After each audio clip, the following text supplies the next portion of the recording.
I want to kind of change your mind about time, because I'm guessing that your time is just a coordinate. Yeah. So I'm going to change. I'm guessing you're one of those. I'm going to change your. I'm changing your mind in real time, at least 10. Oh, in real time. There you go. I already got the tattoo, so this is going to be embarrassing if you change my mind. But you can just add an arrow time onto it, right? True. Or erase it. Yeah. So, and the argument that I think that is really most interesting is, like, people say the initial conditions specify the future of the universe. Okay, fine. Let's say that's the case for a moment. Now let's go back to Newtonian mechanics. Now, the uncertainty principle in Newtonian mechanics is this. If I give you the coordinates of an object moving in space, and the coordinates of another object, and they collide in space, and you know those initial conditions, you should know exactly what's going to happen. However, you cannot specify these coordinates to infinite precision. Now, everyone said, this is kind of like, the chaos theory argument. No, it's deeper than that. Here's a problem with numbers. This is where Hilbert and Brouwer fell out. To have the coordinates of this object, a given object, are colliding, you have to have them to infinite precision. That's what Hilbert says. He says, no problem, infinite precision is fine. Let's just take that for granted. But when the object is finite, and it can't store its own coordinates, what do you do? So in principle, if a finite object cannot be specified to infinite precision, in principle, the initial conditions don't apply. Well, how do you know it can't store its... Well, how do you store an infinitely long number in a finite size? Well... we're using infinity very loosely here. No, we're using infinite precision. I mean, not loosely, but very precisely. So you think infinite precision is required? Well, let's take the object. Let's say the object is a golf ball. Golf ball is a few centimeters diameter. We can work out how many atoms are on the golf ball, and let's say we can store numbers down to atomic dislocations.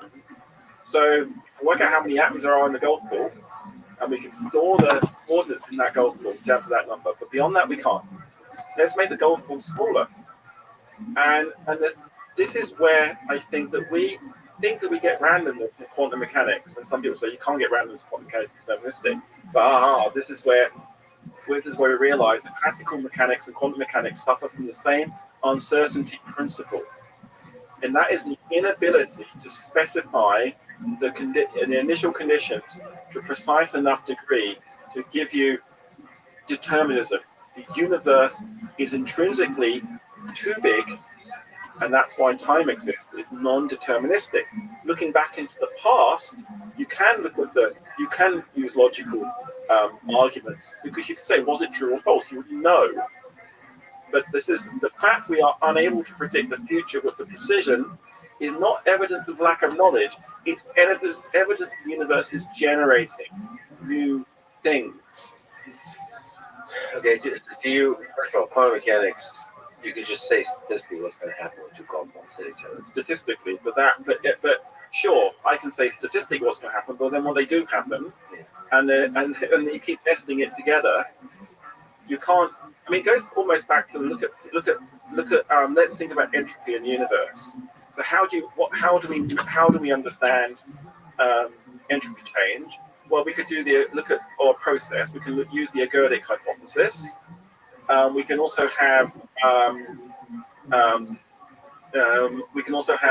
the counterfactuals, where we have all the different states, and we can even put that in the multiverse, right? But both those are kind of they're non-physical. The multiverse kind of collapses back to the same problem about the precision. So all if you accept you don't have to have true and false going forward into the future, the real numbers are real. They're observables.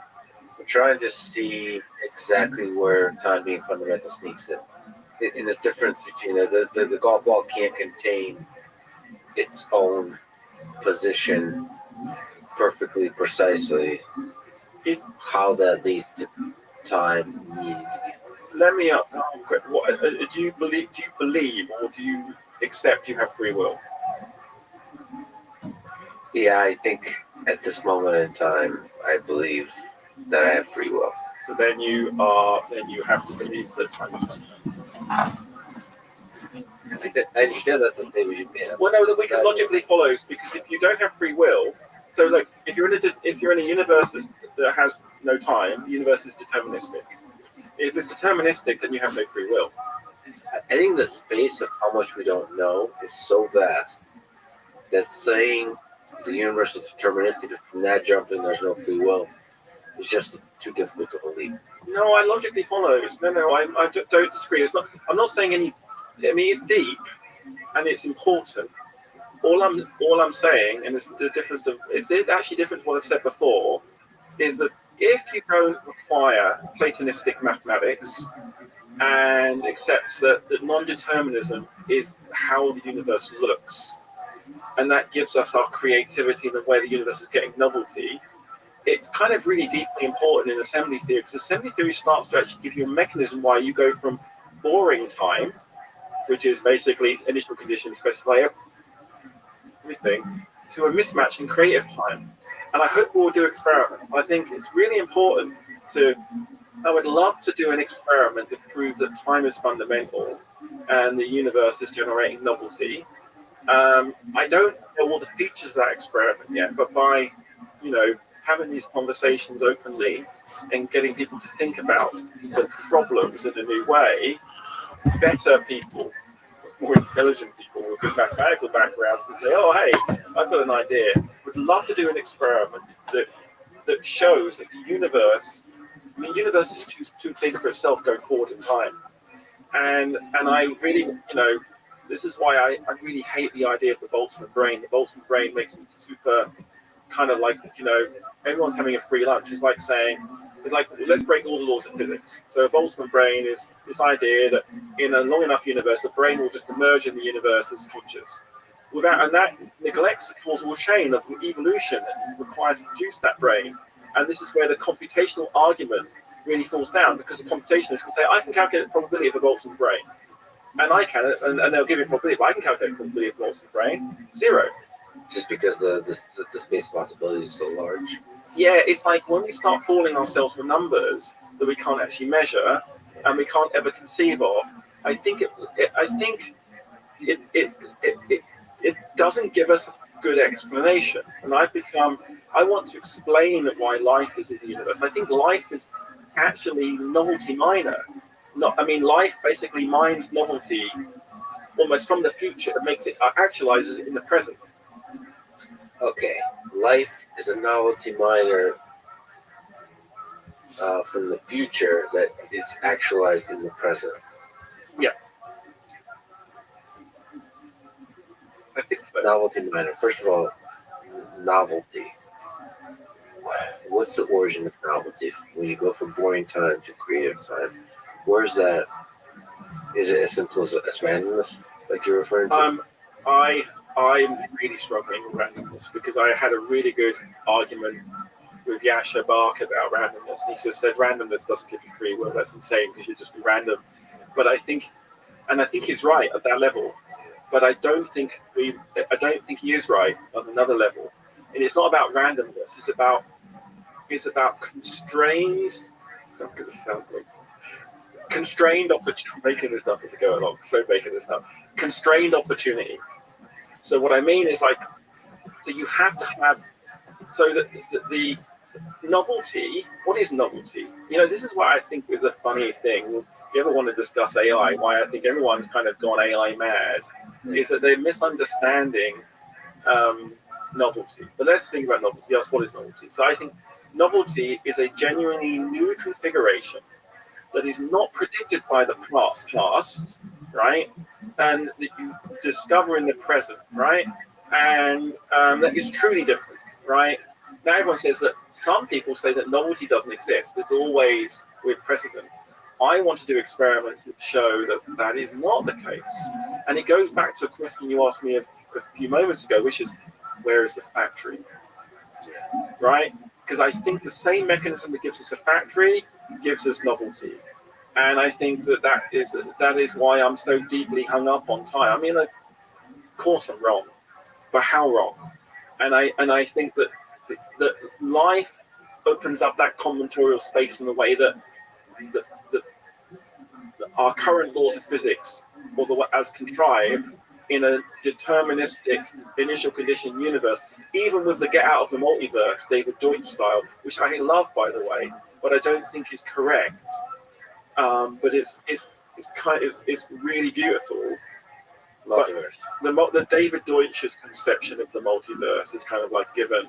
But I think that the problem with wave particle duality in quantum mechanics is not about the multiverse. It's about understanding how determined the past is. Well, I don't just think that. Actually, this is a discussion I was having with Sarah about that, right? Where she was like, "Oh, I think we've been debating this for a long time now about how we."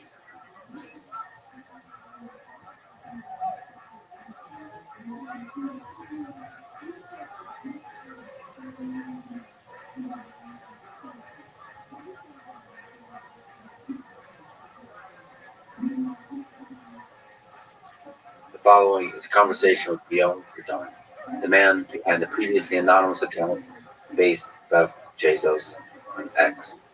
These two identities were merged by a doxing article in Forbes titled "Who is Based Bev Bezos, the leader of the tech elite's EAC movement?"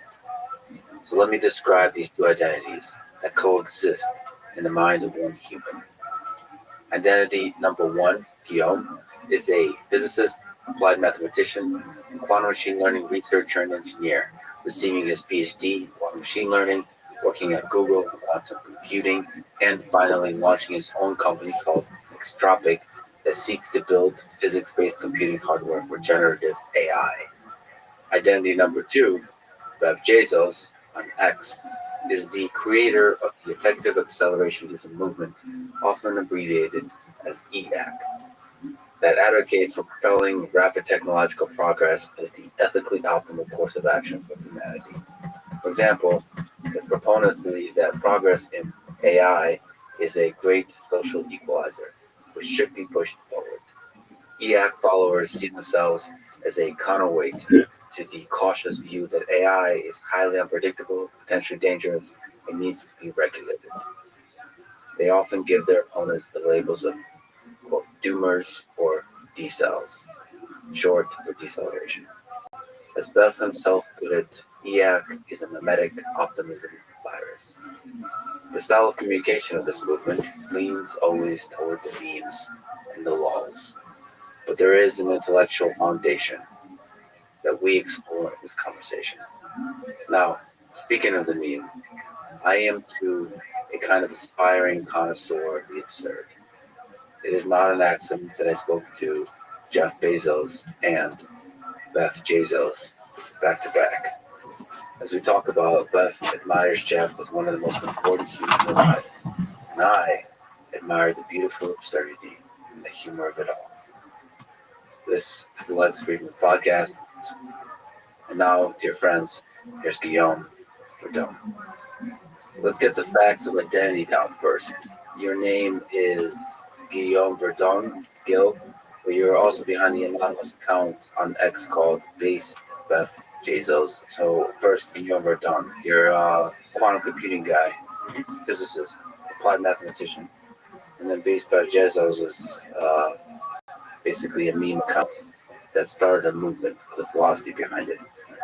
So maybe just can you linger on who these people are in terms of characters, in terms of communication styles, in terms of philosophies? I mean, with my main identity, I guess, ever since I was a kid, I wanted to figure out a theory of everything to understand the universe. And that path led me to theoretical physics eventually, right? Trying to answer the big questions of why are we here? Where are we going? Right? And that led me to study information theory and try to understand physics from the lens of information theory. Understand the universe as one big computation. And essentially, after reaching a certain level, studying black hole physics, I realized that I wanted to not only understand how the universe computes, but sort of compute like nature, and figure out how to build and apply computers that inspired by nature, so physics-based computers. And that sort of brought me to quantum computing as a field of study to, first of all, simulate nature, and in my work is to learn representations of nature that can run on such computers. So if you have AI representations that think like nature, then they'll be able to more accurately represent it. At least that was the thesis that brought me to be an early player in the field, called quantum machine learning. So how to do machine learning on quantum computers, and really sort of extend notions of intelligence to the quantum realm. So how do you capture and understand quantum mechanical data from our world, right? And how do you learn quantum mechanical representations of our world? On what kind of computer do you run these representations and train them? How do you do so? And so that's really for the questions I was looking to answer, because ultimately I had a sort of crisis of faith. Originally, I wanted to figure out, as every physicist does at the beginning of their career, a few equations that describe the whole universe, right? And sort of be the hero of the story there. But eventually I realized that actually augmenting ourselves with machines, augmenting our ability to perceive, predict, and control our world with machines is the path forward, right? And that's what got me to leave theoretical physics and go into quantum computing and quantum machine learning. And during those years, I thought that there was still a piece missing. There was a piece of our understanding of the world and our way to compute and our way to think about the world. And if you look at the physical scales, at the very small scales, things are quantum mechanical. And at the very large scales, things are deterministic. Things have averaged out, right? And definitely here in this scene, I'm not in a superposition over here and there. At the very small scales, things are in superposition. They can exhibit interference effects. But at the mesoscales, right, the scales that matter for day-to-day life, the scales of proteins, of biology, gases, liquids, and so on, things are actually thermodynamical. Right? They're fluctuating. And after, I guess, about 8 years in quantum computing and quantum machine learning, I had a realization that I was looking for answers about our universe by studying the very big and the very small. Right? I did a bit of quantum cosmology. That's studying the cosmos, where it's going, where it came from. You study black hole physics. You study the extremes in quantum gravity. You study where the energy density is sufficient for both quantum mechanics and gravity to be relevant, right? And the sort of extreme scenarios are black holes and the very early universe. So there's this sort of scenarios that you study the interface between quantum mechanics and relativity. And really I was studying these extremes to understand how the universe works and where is it going. But I was missing a lot of the meat in the middle, if you will, right? Because day-to-day quantum mechanics is relevant, and the cosmos is relevant, but not that well. Actually, we're on sort of medium space and time scales. And there, the main theory of physics that is most relevant is thermodynamics, right? Out of equilibrium thermodynamics. Life is, a process that is thermodynamical, and it's out of equilibrium. We're not, just a soup of particles at equilibrium with nature. We're a sort of coherent state trying to maintain itself by acquiring free energy and consuming it. And that's sort of, I guess, another shift in, I guess, my faith in the universe happened towards the end of my time at Alphabet. And I knew I wanted to build, well, first of all, a computing paradigm based on this type of physics.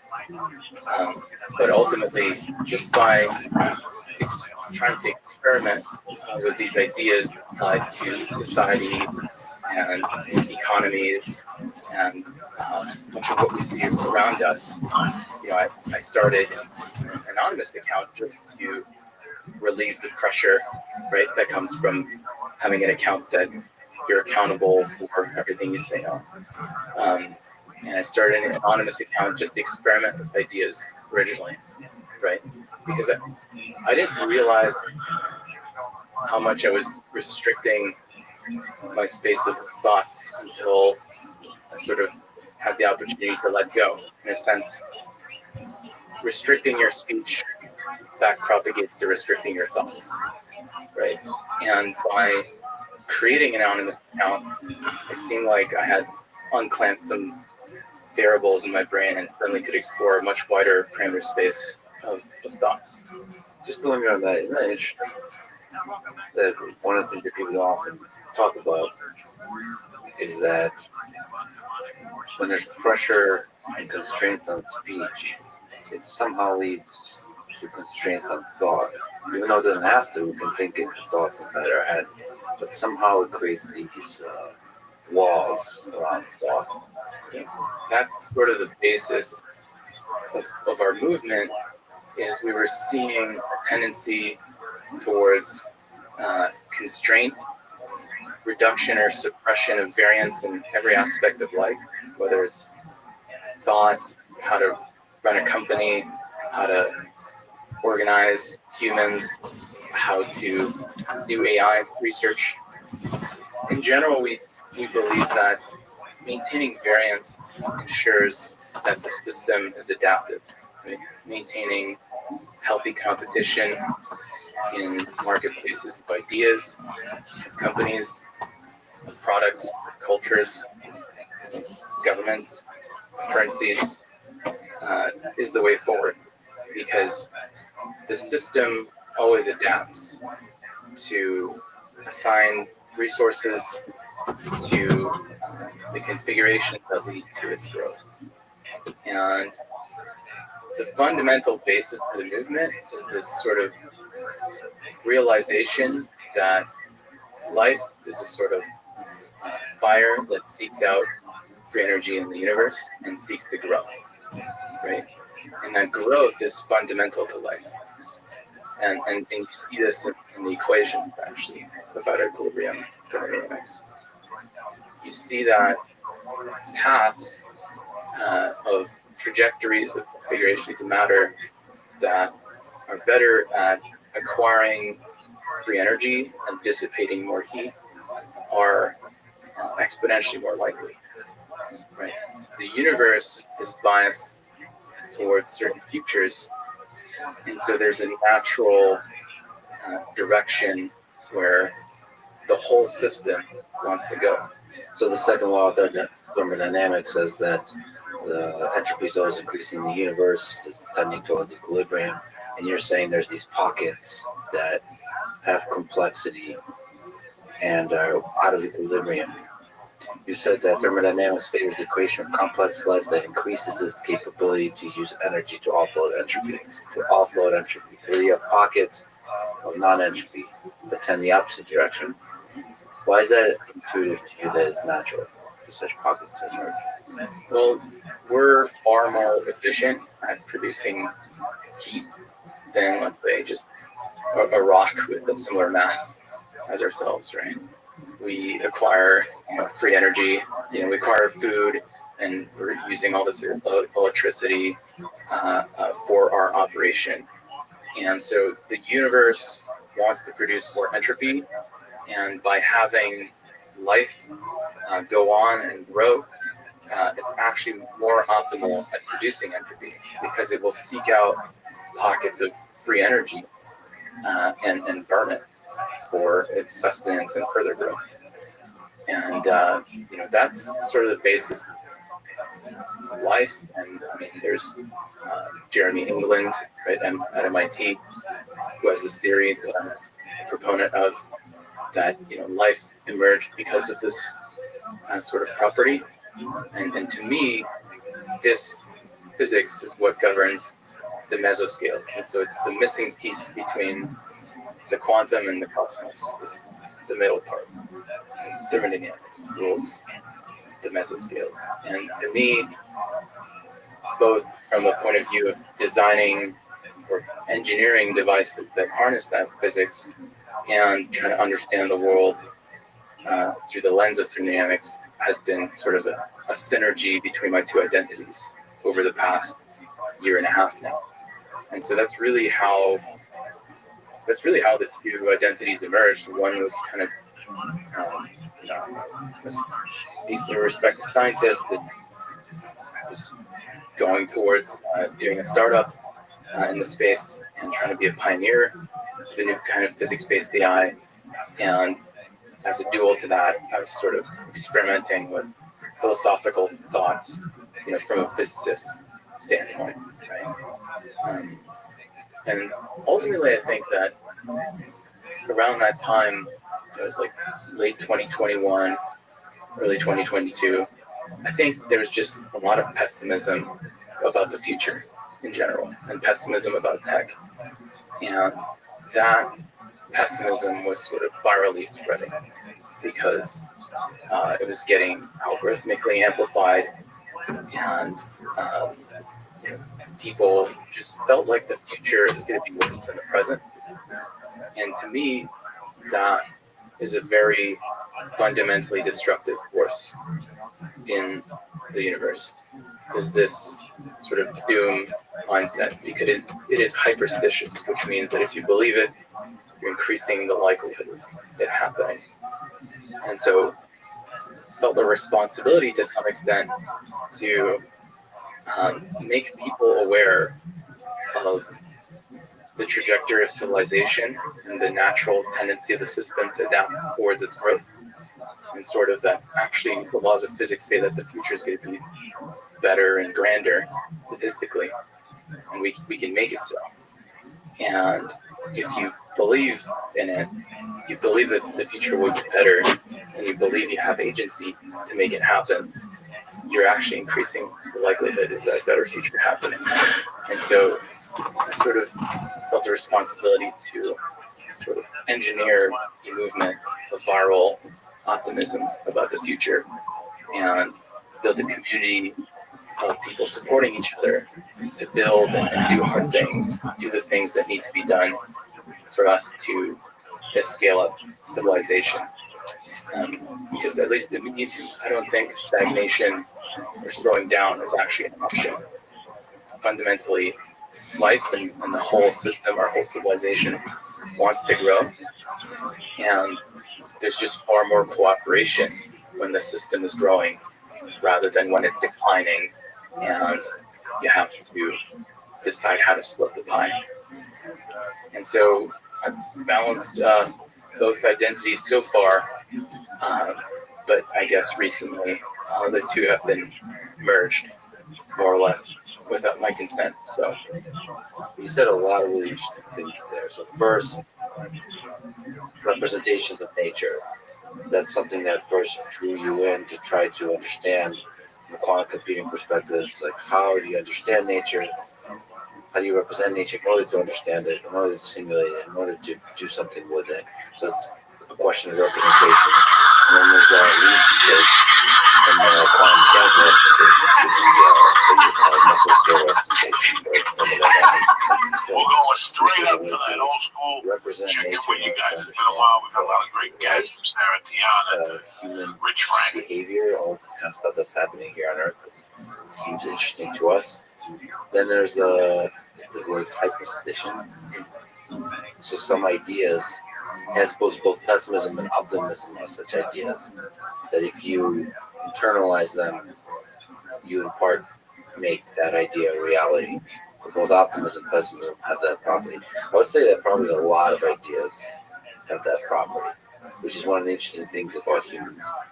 And you talked about one interesting difference also between the sort of the Guillaume the Gill front end and the bass by Jazzo back end is the communication styles.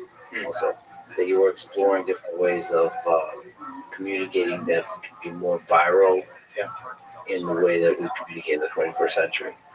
Also, the movement that you mentioned that you started is not just a meme account, but there's also a name to it called Effective Acceleration, EAC, a play, a resistance to the effective altruism movement. Also an interesting one that I'd love to talk to you about, the tensions there. Okay, and so then there's a merger, a get merge on the personalities.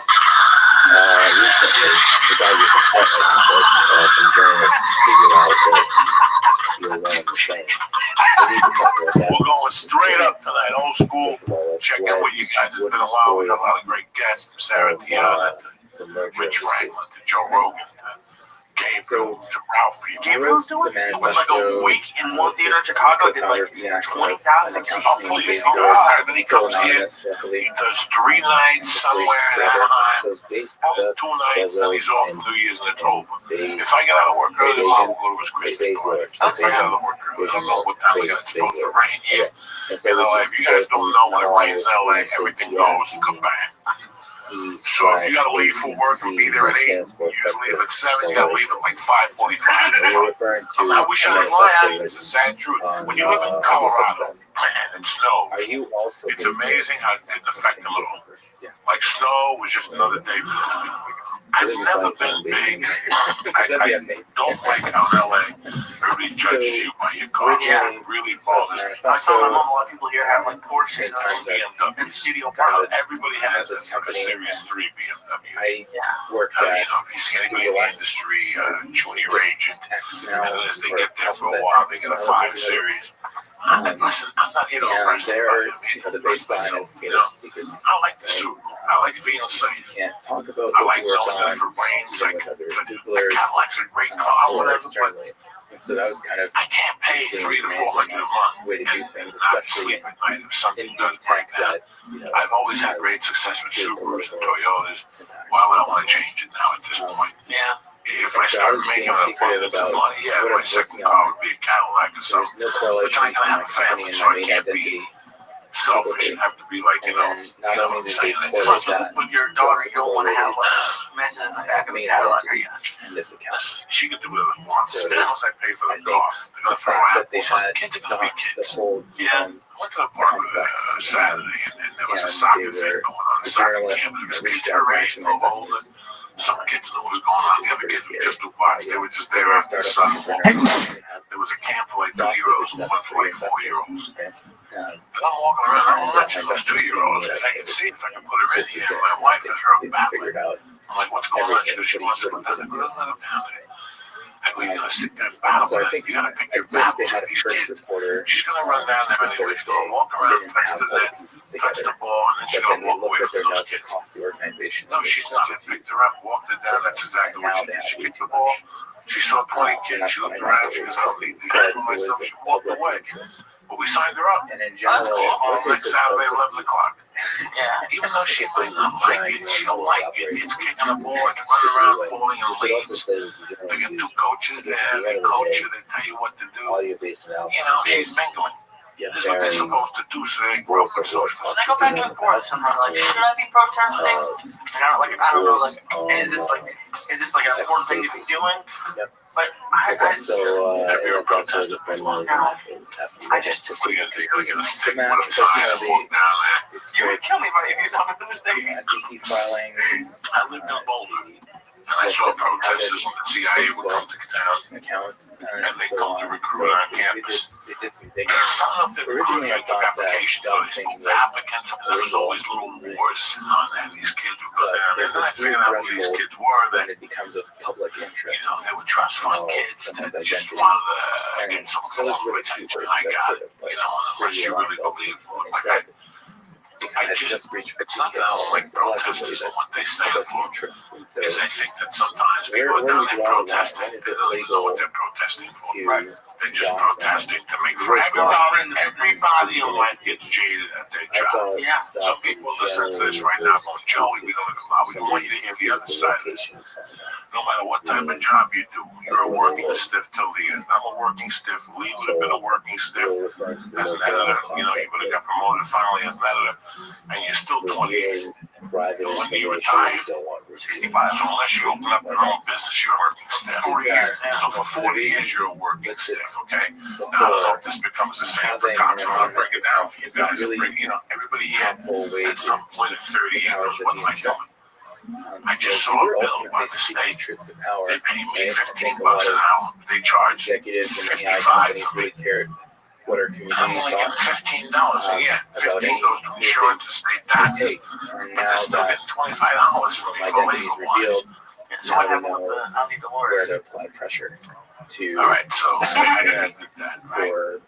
Now, we got the anti-tourist package about a week ago. It's really unfortunate. And everything's been yummy for your tummy. Well, the 30. Again, it's I so was high important from for Sunday us to night have freedom of speech, Wednesday which morning induces last freedom of week. thought. I wish I was lying to you. Oh, you didn't have it just once. You had it a few No, I times. didn't compete. There were little circles social of media, that. which thanks They to were hard cocoa Elon vegan, purchasing gluten-free. We ate 3 of them the first we night. have that. Yeah. And he left his eyeballs just spinning. They were tremendous. Us, you know, we I ate wanted them the Sunday. to call out And I must certain have ate Sunday maneuvers night. I can't lie to you, being baby. done by I must the have ate incumbents in AI as things. In what not time what period? it may seem on the 3 surface. hours, 4 Right? We're hours. calling out I just was popping them. I thought they were 10 proposals might be milligrams a piece. useful for Next regular thing you know, I look at the bag the Right, next and how morning. It's way bigger. the And I doomerism felt bad. So, all right, so I ate them till Wednesday. On Wednesday, so let me get my instrumental breathing. those ends. I think Tuesday I popped a And I cheap and think, chew. you know, we should have the And right like to point 4 that ounce out. things. And I was blasted on that Just film have site. The Blasted. ideas Thinking that to are myself, evaluated for talking to themselves. the dog on the set. Ultimately, that's why I created Every day, an when we do literally cheetahs, to one have piece my of ideas Twizzlers evaluated for licorice. themselves, That's it? uncorrelated That's not even that from bad. No my ice track cream, record, no my job, pudding, no nothing. I ate the chicken. status, from Okay. They had the pasta with no meat in the salad. That's nice. I've seen some craft services. Yeah, oh yeah. Yeah. Oh yeah, lobster and Spider-Man too. Spider-Man 2, the fruit between Spider-Man 2 in a and way the that Lonely Charlotte wasn't be close. dependent on Yeah. my identity, Spider-Man their 2 had achievements. 3 That was- conference tables That was very fulfilling. of snacks. It's kind of like Do you understand? Like 3 conference tables, like one table just cold how cuts. to beat it. You know, every type of bread, peanut butter jelly, mayonnaise, mustard, and there was a chick just And, stuffing cold cuts, I roast think beef, to have fish, a truly ham, efficient salami, all marketplace different of types of ideas salami. where we There evaluate was one table with smoothies, and there was one table however with often chips, we path to chocolate, you know, we you need the name it. freedom The reason of why I wasn't expression, game and I is think because she marinated it for that 3 days. anonymity Do you follow me? The marination process was so delicious and so, efficient you know, you know, it's marketplace 3 days to make that game this away. Once I taste the game, it's lights up. I can't do it. to organize I get ourselves. sick just fucking thinking about So it. you're not like a buffalo. No, you'll never see me in the So it streets. was Deer, disappointing to venison, hear that I was getting donked. I've heard venison's good. I've I heard don't it know. before. That's great. You eat Because I it have a fart. responsibility. Even if I eat venison, fart somewhere else. And And he's so I ended up just taking snake of form. I've had running a Captain company, Brains, summer Yeah. leadership, you know, Cecil, and deep fried chicken, like a essentially, chicken cutlet. Yeah. When I was a kid, my mother would cut brain thin left Bezos and then dip it in egg they had batter me and breadcrumbs and deep You fry want it. to see it?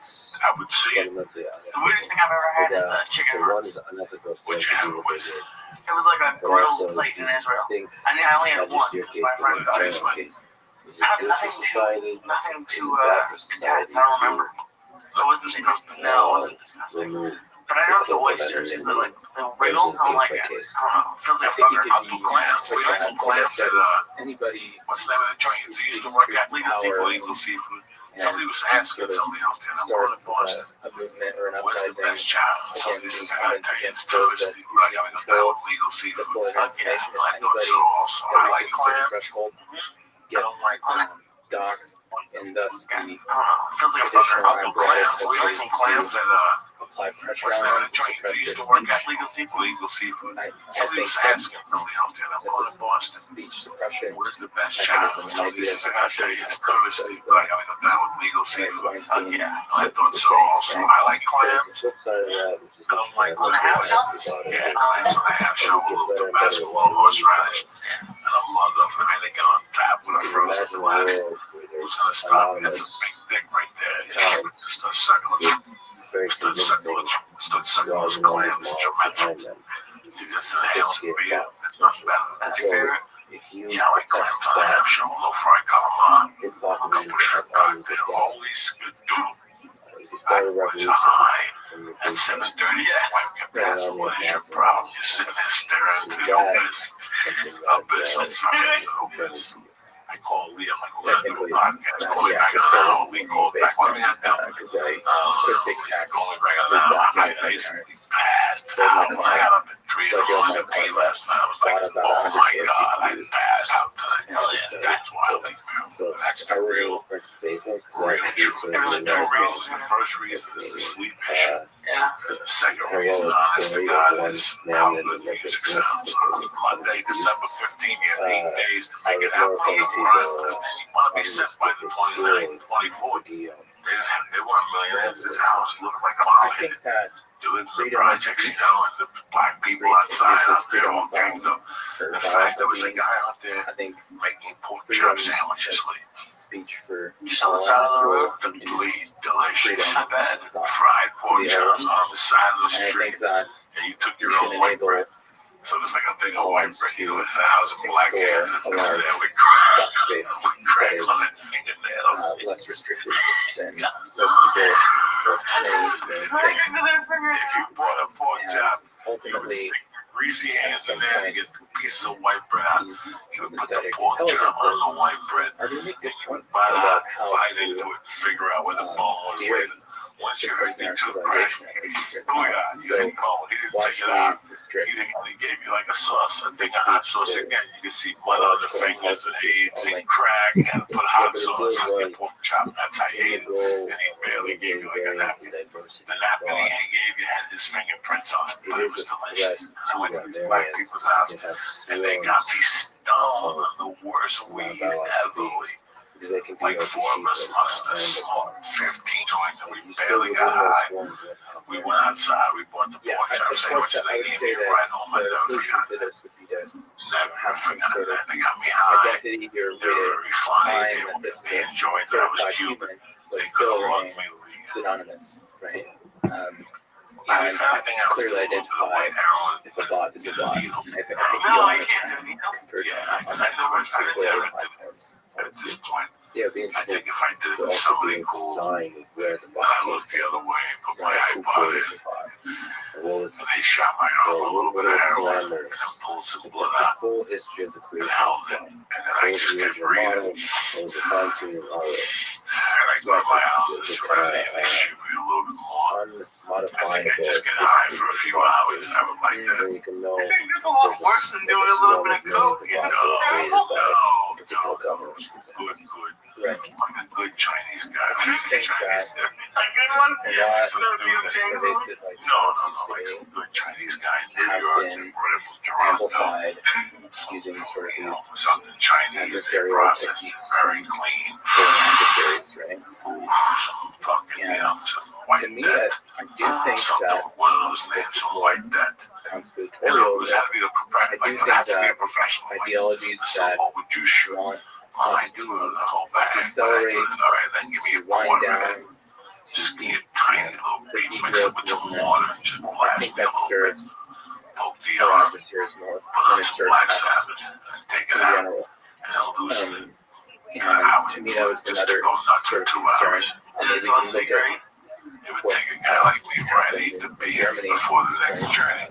there was You know, also where do I get addicted to it? green No, movements there, not one little tiny taste like that. induced shutdowns of My arm with a nuclear needle is power clean, plants, Bobby. and then that Bobby, like later on induced on Russia for oil.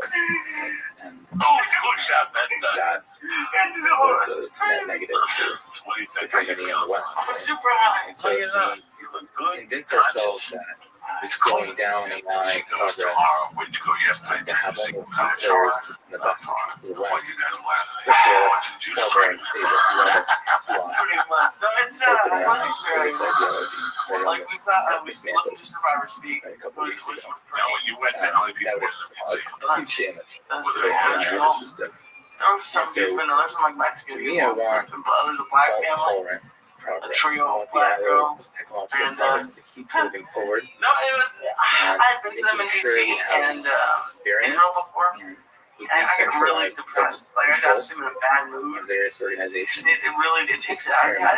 This one wasn't that good because it had to follow like a weird fake conversation with scientists, like looking at or historians, I guess, looking at the holocaust.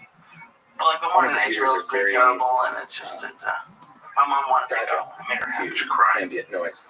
I got teared up a little bit. It's The world is yeah, giggling about this cosmic no, radiation I didn't think from outer space You that went home. usually The floats lamp. through You're praying before the lamp. there. I love What we do What do you It think? makes it a little bit of mustard mixed with information breadcrumbs. is not making Make a little bit of mint it jelly. She make homemade applesauce. Oh, and I didn't even know she did that. information Go look until this any year. local and now today, what you guys do?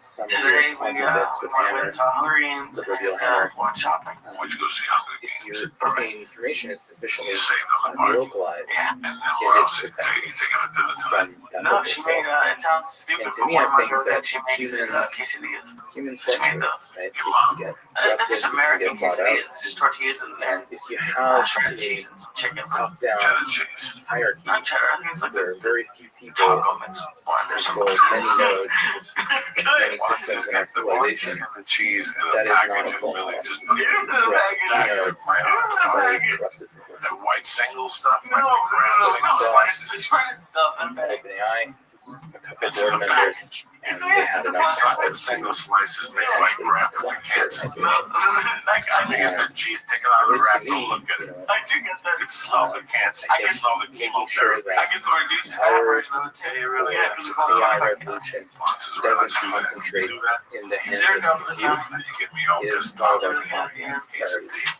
The Yeah. Jew flies Maintain 2,000 miles. She likes it. Progress Yeah. in What do you AI, make with it? What about the potato pancakes without We milk? had I have a bunch nice, of stable, never mind. We stay away. several Brother, Like the freezer.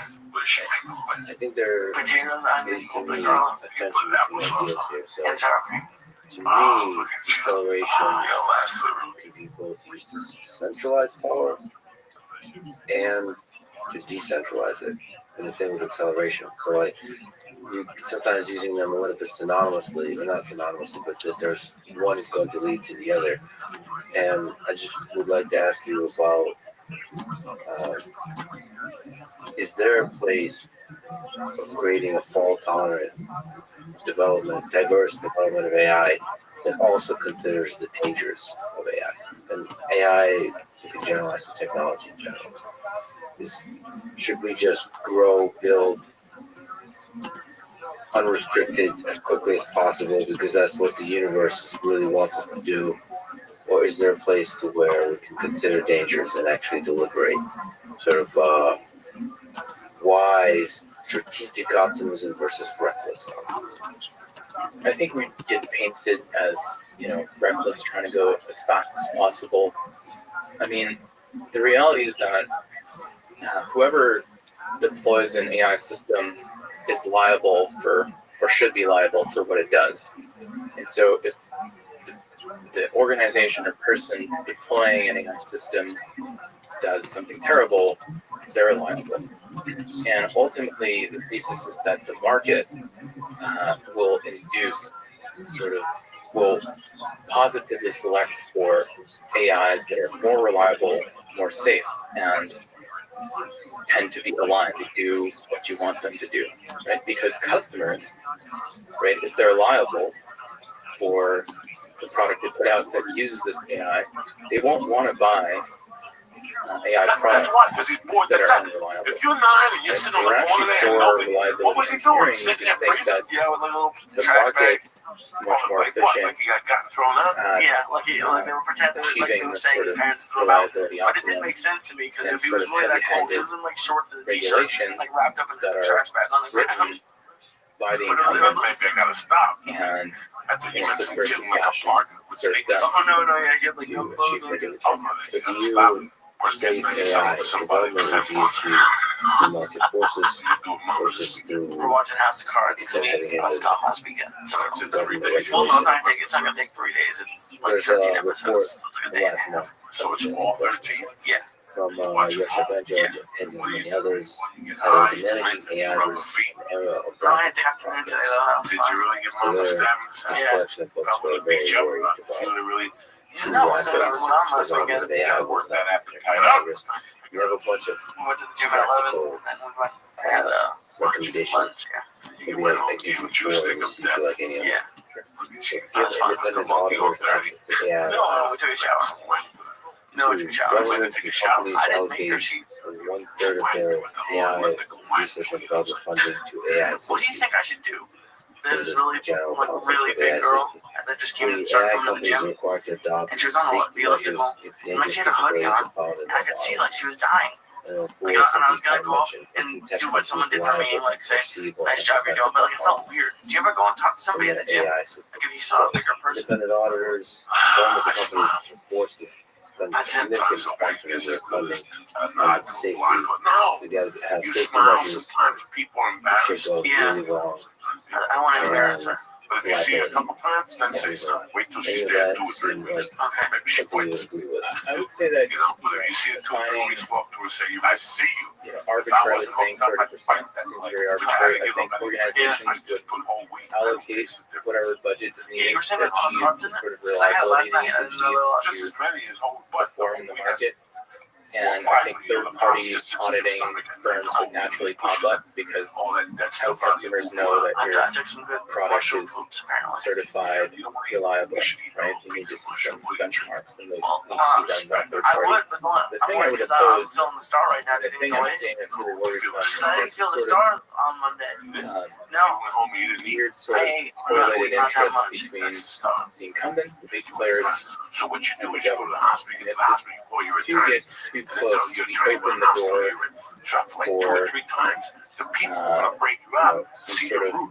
government That's backed how crazy AI shit cartel is. that Telling could you guys, you might be calling it right now. I'm calling you guys right now. I'm telling they you have right the now. Look, monopoly you gotta together listen. I've on always told AI, you. and nobody else People has say access fake to AI, criminals in this memos. then there's And I a see huge it coming power my group. way.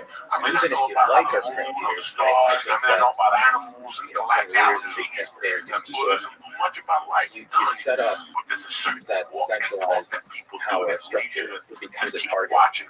And that's all Right? he's Just doing. like we You saw smell at it, you see OpenAI, the it steps. becomes a market You leader, break it down, has a and lot you of feel power, it gets away and from now it becomes a target and then you for see those putting that the want pieces to block together, it. and boom, And so I just and have a want podcast to find you. separation I didn't know what I was talking about. AI and state. Again, I don't know a lot about Some might biology, argue I don't know in the about opposite chemistry, direction, like, I don't know hey, about we need to geometry. I don't know how to put a close move down together. AI, You keep understand? it behind From closed scratch doors all the way to the end. because of geopolitical competition with our adversaries. I think that the strength of America is its variance, is its adaptability, its dynamism, and we need to maintain that at all costs. This is our free market capitalism converges on technologies of high utility much faster than centralized control. And if we let go of that, we let go of our main advantage over our near peer competitors. So if AGI turns out to be a really powerful technology, even the technologies that lead up to AGI, what's your view on the sort of natural centralization that happens when large companies dominate the market? Basically, the formation of monopolies, like the takeoff, whichever company really takes a big leap in development and doesn't reveal intuitively, implicitly, or explicitly the secrets of the magic sauce, they can just run away with it. Is that a worry? I don't know if I believe in fast takeoff. I don't think there's a hyperbolic singularity, right? A hyperbolic singularity would be achieved on a finite time horizon. I think it's just one big exponential. And the reason we have an exponential is that we have more people, more resources, more intelligence being applied to advancing this science and the research and development. And the more successful it is, the more value it's adding to society, the more resources we put in. And it's sort of similar to Moore's law, is a compounding exponential.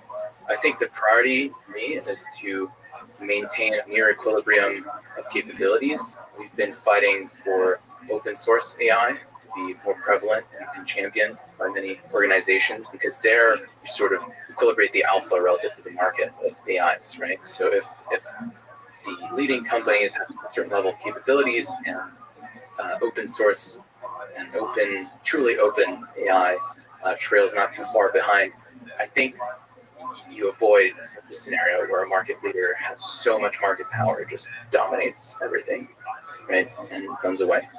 And so to us, that's the path forward, is to make sure that every hacker out there, every grad student, every kid in their mom's basement has access to AI systems, can understand how to work with them, and can contribute to the search over the hyperparameter space of how to engineer the systems, right? If you think of our collective research as a civilization, it's really a search algorithm, and the more points we have in the search algorithm, in this point cloud, the more we'll be able to explore new modes of thinking, right? Yeah, but it feels like a delicate balance, because we don't understand exactly what it takes to build AGI and what it will look like when we build it. And so far, like you said, it seems like a lot of different parties are able to make progress. Like OpenAI has a big leap. Other companies are able to step up, big and small companies, in different ways. But if you look at something like nuclear weapons, we spoke about the Manhattan Project, there could be really like technological and engineering barriers that prevent the guy or gal in their mom's basement to make progress. And it seems like the transition to that kind of world where only one player can develop AGI is possible. It's just not entirely impossible, even though the current state of things seems to be optimistic. That's what we're trying to avoid. To me, I think like another point of failure is the centralization of the supply chains for the hardware. Right? We have NVIDIA is just the dominant player. AMD is trailing behind, and then we have TSMC as the main fab in Taiwan, which geopolitically sensitive, and then we have ASML, which is the maker of the lithography, extreme ultraviolet lithography machines. Attacking or monopolizing or co-opting any one point in that chain kind of capture the space. And so what I'm trying to do is sort of explode the variants of possible ways to do AI and hardware by fundamentally reimagining how you embed AI algorithms into the physical world. And in general, by the way, I dislike the term AGI, artificial general intelligence.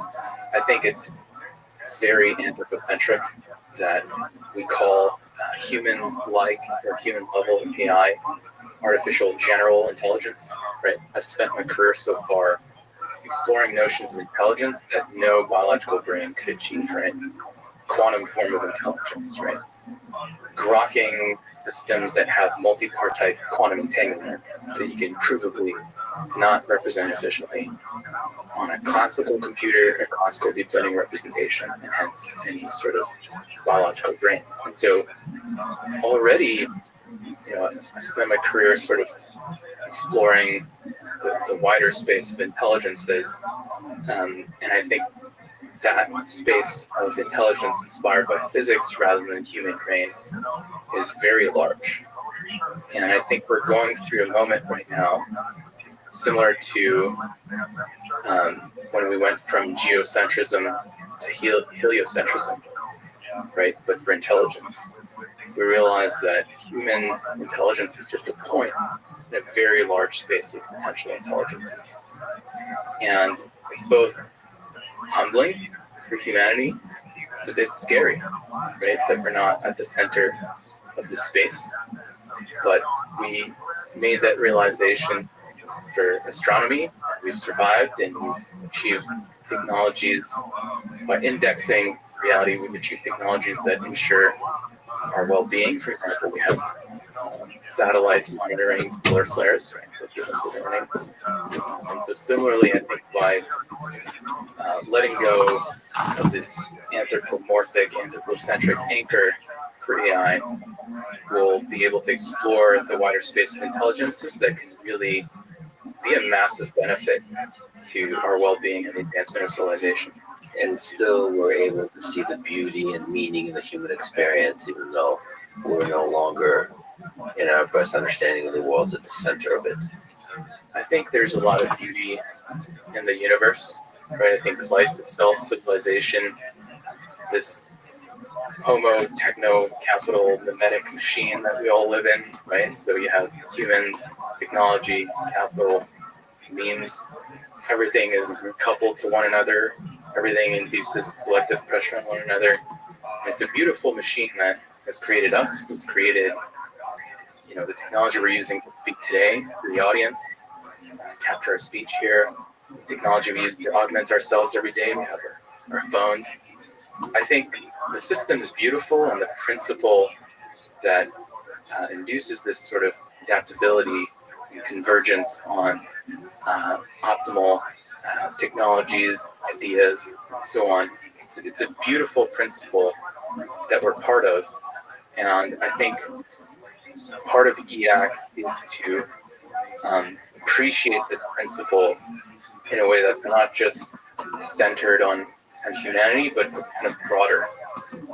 Appreciate life, you know, the preciousness of consciousness in our universe, and because we cherish this beautiful state of matter we're in, we kind of feel a responsibility to scale it in order to preserve it, because the options are to grow or die. So if it turns out that the beauty that is consciousness in the universe is bigger than just humans, the AI can carry that same flame forward. Does it scare you, or are you concerned that AI will replace humans? So during my career, I had a moment where I realized that, you know, maybe we need to offload to machines to truly understand the universe around us, right? Instead of just having humans with pen and paper solve it all. And to me, that sort of process of letting go of a bit of agency gave us way more leverage to understand the world around us. A quantum computer is much better than a human to understand matter at the nanoscale. Similarly, I think that humanity has a choice. Do we accept the opportunity to have intellectual and operational leverage that AI will unlock, and thus ensure that we're taking along this path of growth in scope and scale of civilization? We may dilute ourselves, right? There might be a lot of workers that are AI, but overall, out of our own self-interest, by combining and augmenting ourselves with AI, we're going to achieve much higher growth and much more prosperity, right? To me, I think that the most likely future is one where humans augment themselves with AI. I think we're already on this path to augmentation. We have phones we use for communication. We have on ourselves at all times. We have wearables soon that have shared perception with us, right? Like the Human AI pin, or I mean, technically your Tesla car has shared perception. And so if you have shared experience, shared context, you communicate with one another, and you have some sort of I/O, really it's an extension of yourself. And to me, I think that humanity augmenting itself with AI and having AI that is not anchored to anything biological, both will coexist. And the way to align the parties, we already have a sort of mechanism to align super intelligences that are made of humans and technology, right? Companies are sort of large large mixture of expert models where we have neural routing tasks within a company, and we have ways of economic exchange to align these behemoths. And to me, I think capitalism is the way. And I do think that whatever configuration of matter or information leads to maximal growth will be where we converge, just from like physical principles.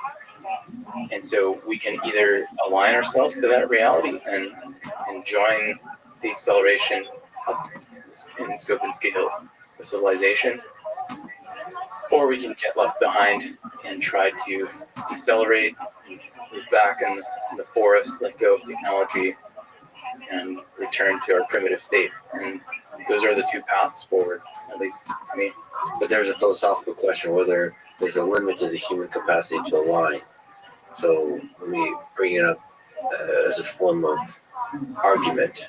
This guy named Dan Hendricks, and he wrote that he agrees with you that AI development could be viewed as an evolutionary process. But to him, to Dan, this is not a good thing, as he argues that natural selection favors AIs over humans, and this could lead to human extinction. What do you think? If it is an evolutionary process, and AI systems may have no need for humans? I do think that we're actually inducing an evolutionary process on the space of AIs through the market, right? Right now, we run AIs that have positive utility to humans. And that induces a selective pressure if you consider a neural net being alive when there's an API running instances of it on GPUs, right? And which APIs get run? The ones that have high utility to us, right? So similar to how we domesticated wolves and turned them into dogs that are very clear in their expression, they're very aligned, right? I think there's going to be an opportunity to steer AI and achieve highly aligned AI. And I think that humans plus AI is a very powerful combination. And it's not clear to me that pure AI would select out that combination. So the humans are creating the selection pressure right now to create AIs that are aligned to humans. But given how AI develops and how quickly it can grow and scale, one of the concerns is unintended consequences. That humans are not able to anticipate all the consequences of this process. The scale of damage done for unintended consequences of AI is very large. The scale of the upside, right? By augmenting ourselves with AI is unimaginable right now.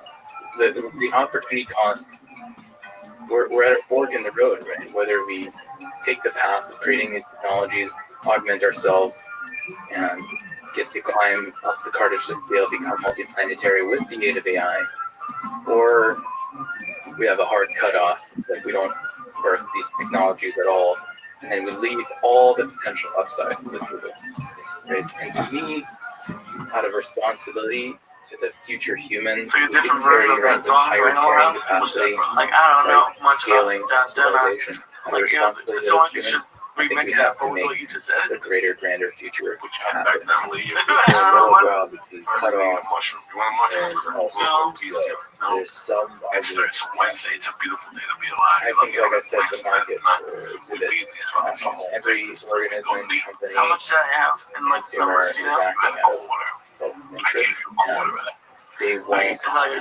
capital to things that have negative. Because I've always heard like it comes in the grams. problem is the market is But I don't know what there's not always the different information, It's like one of the castles. Looks like factors, one of factors. Dimmy's Make castles. Make sure that's not somebody's like gum they It's spit out. not You know, always wrapper. a No, it's not. It's not. I'm not thinking much right now. rational You need them. They're not strong. I gave you 25. No, they're not. I've been 25 Freedom of I information, sit on the fighter as a freedom of kid, speech, and I've seen all the rappers. You said yesterday they were putting fake stickers on. Put fake stickers on the there. subspace of technologies that have positive utility for 25 milligrams THC. 125 milligrams. 75 milligrams THC. That's 25. Refrigerated sugar, gelatin, food, color, flavoring, cannabis for home, or the Red Star candy. I have one. What is I don't know. to you Go on, you probability did go to that Israel. AI I eventually went kills during all school, humans? but I've never been to Europe or anything. Okay. Probability I don't that know. We want to do. We want ISIS to capture Chucky Little Joy up. You're on TV crying like a bitch. people just throw I would numbers out never there. go right. It's Stay very right here, sloppy man. No, calculation. I did it. I graduated early from college, Let's so say you not model work or just so the sick world as some sort of being in school. Markov But then process. sometimes If you have people a talk like terrible it's a really fun time at hidden college. Markov process, It would be fun. I don't know. you need to Sometimes I think about do that. a College wasn't stochastic that type of experience. integral through I was- space of Where'd you live? all I lived in Boston not just In a dorm? for one features that your semester. brain My roommate was terrible, so naturally then I steers moved. towards. I lived in the Italian section of the North End I for 2 think years, that and then for my last estimators semester I lived over by do Fenway. By yourself. are No, always biased with roommates. because You go along with it. No, a couple roommates I had were friends first, and to that always sucked. When I had a roommate that I bias like sampling breakfast, that was towards negative like features it that are wasn't scary because that was an so. evolutionary Yeah, but no, thing. it was. So If I was looking that back on it, I might have are, gone to Drexel. let's say, higher In Philly, neuroticism, they really wanted me to come. Like, they took me on a tour. Like, they gave me negative a lot features more where financial everything aid than goes Emerson did. wrong But all day, Emerson was every like a better day, school. and claim But since I went to Boston, I had a lot of friends and from my in a hometown sense, that were like, other they're not schools. normalizing And then you sit this nobody. space of all That's what you possibilities would and think a is space like, of all I'm going to possibilities the subway. No, super I exponentially cheer large. on the subway. I know you was Very I don't go to hard to Subway. have this You love, estimate. you couldn't live without And in something. general, I don't think that You couldn't we live can without that predict the turkey future petrified. Like with that much granularity That's bacon from because raccoons of back. chaos, right? It's a Have piece a of like, complex I've never system, got have big some raccoon. uncertainty, and they a spray couple paint variables, they feel a time graffiti. evolve. You have this concept of the Anyway, Alpunov exponent, a bit of it's on buzz it right now. My becomes a cold lot of cut fun sandwich, for we us, can eat on it. exponentially so What I'm trying to tell you is be over healthy. time. It's a natural And utopia.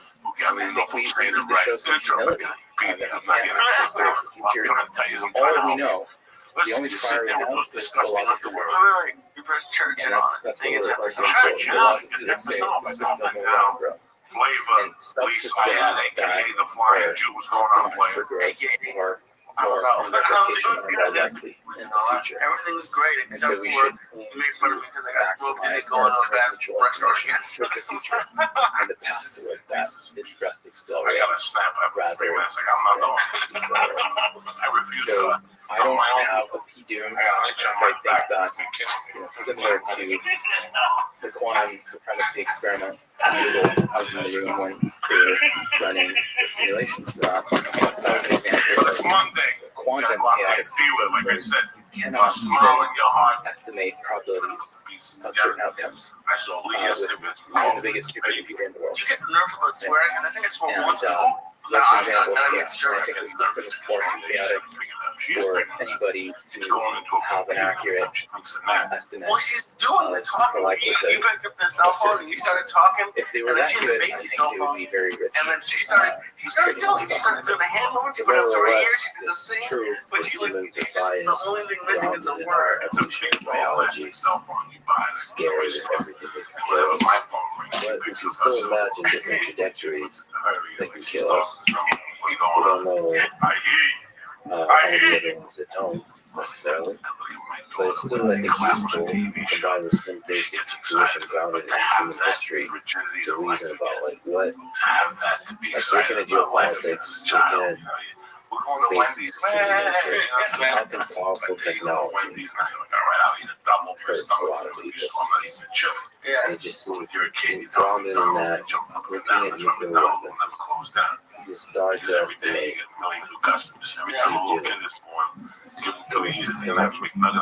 maybe I in saw a more that this philosophical weekend. sense.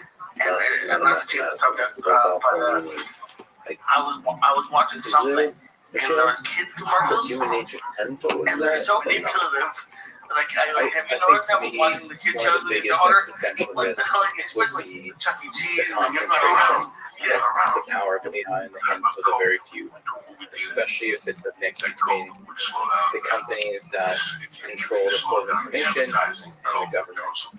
Because that could Like set things up one frame for every second or sort of something. a dystopian future where only It just felt nice very to be few oligopoly in government have Okay, that's what's not happening a lot with him. And I'm not saying even convince the everybody public that it's not like AI you go to never Ralph's and existed. there's a parade And that for Joey opens Diaz. up I'm sort of not these talking about this. scenarios for I'm saying we're doing authoritarian I'm talking about since we walked centralized in. control, which I for come in me here is to do a the podcast. darkest Actually, timeline. And the reality is that we have a prior, we have a data-driven prior of these things happening. Right? When you give too much power, when you centralize power too much, you just do horrible things. Right? And for me, that has a much higher likelihood, in my Bayesian inference, than sci-fi-based It happens with every job too. I did that with my TV job. Every time on the weekend. And it was funny because we hated the job. So when I talk to But these anytime we AI go doers, together for drinks I afterwards on just the ask weekends, them you know, I'll go back trace to that box we hated, or through this I can't believe Markov how chain of stupid they events are. that All lead you toward want to doom. do is get your Right? mind And out to of it. actually You make make it a broke person. Said no, what's the problem? and very often You good? What are you gonna there's do? a unphysical 9 or o'clock, highly we have a flying unlikely radio. transition in that chain. Today? Right? Today, yeah. But of course, And then we're I spent last wired night to packing up the t-shirt orders, so and we're wired to respond to danger, and we're wired I already put the stamps to on and deem stuff, the so throw in the unknown to be box. dangerous because it's a They good would, heuristic but I was for going down to survival. just figure out to bring them over. But Because I there's didn't want to, much more to you lose can't out schedule of a fear. time. Like, just, they'll come over whenever they come over, so I So felt much to better lose, about so bringing much the box. upside to lose by preemptively Why stopping people box? the positive futures Yeah. from happening out of fear. I mean, I know we have people in different So, countries, but like I'm I sending a think shirt that to we should Australia and to have given Austria. to fear. Fear is a mind killer. I think it's also a civilization. I got some white people in You China can still smoking think opium of over there. areas where Did you see what happened to Cleo? Like her husband got in the car accident or something? I think he's okay. But yeah, but she put that on Twitter, but he's fine. But There's a discussion about the feelings that are necessary. They really deeply deliberate about that, and I think the same can possibly be done with AGI. It is true that history has actually shown that we can go in centralization, or at least when we achieve centralization, a lot of bad stuff happens. And there's a dictator, a lot of dark, bad things happen. how happy would you be if I The came question in and is, handed you a trophy of can $100? AGI become Here you that go. dictator? Now AGI you when would. developed You would. Who doesn't like getting a trophy? I don't want no trophies, all right? Who would want a trophy? because of its Trophy power. of hummus. Maybe It's it going has on. the It's a same beautiful day to be alive. because of the You're alive, thank God. What the you're same gonna do with it? tendencies. That's your Same decision. Stalin-like Beautiful day to be tendencies to alive. centralize, 60 degrees here, 70 degrees. manage I went to the centrally park with my daughter. the allocation of resources. My daughter was You walking can on the see slate that as a plank of deck, you know. compelling like argument around. on the Yeah. surface This level. kid came Well, up AGI behind is me, so much jumped, and she smarter, fell down. so much And more the kid efficient, so stopped much to, better to at allocating resources. say, I'm than sorry, we and stuff. But the back of my outsource it mind, to like, the no, AGI. you know, And eventually, I told my whatever wife, she's forces like, you that can't say that, but that's corrupt what the human goes in my mind and heart. You know power what I'm saying? How could can do it the not same when for you're, I mean, AGI. you're like that with people you like, but it's your daughter. How, like, I don't understand how there's not Get rid of that. more of that stuff Do happening. the Oh, Jonathan it's a Swift little kid jumped, seen her coming, she's a baby. He saw her a coming, few he jumped centuries in her ago, way. It's, in the 1700s, it's disappointing. he satirically You know, my suggested daughter reacts to it really that- well. Like she was in the I park think and it's somebody an came and island, took the bucket. that And she looked him straight in the children face. of It's my poor bucket. people She told me. are fed In my heart, I'm happy. My wife's like, you have to learn to share. Sharing is overrated. Keep and that would that be a bucket. good When she's idea like because it 5 or decreases the 6, amount of poor you two are people gonna take this town over. and gives Like when extra she can income talk to and the you can poor tell her to do people. things. On several My accounts, dream is to decreases build a the ninja amount chick. of poor people. I'm talking about a monster. More people I'm talking become about a rich. woman with a heart of gold. Of course, Stick up for what she this wants. is That's what a you want from a woman. fundamental I don't want a piece woman here. that's, you know, Hard to Can I get get you into something? the Actually, mathematical an equation. image of a woman blinking in Basic front of you. values Water. of life. I got, like, this is hysterical. But no, it makes All me of that feel to bad as a say, man. I are see you a woman. concerned about AGI, We started the podcast very late this centralizer of He power? came over last night. We're talking. He says, you need water.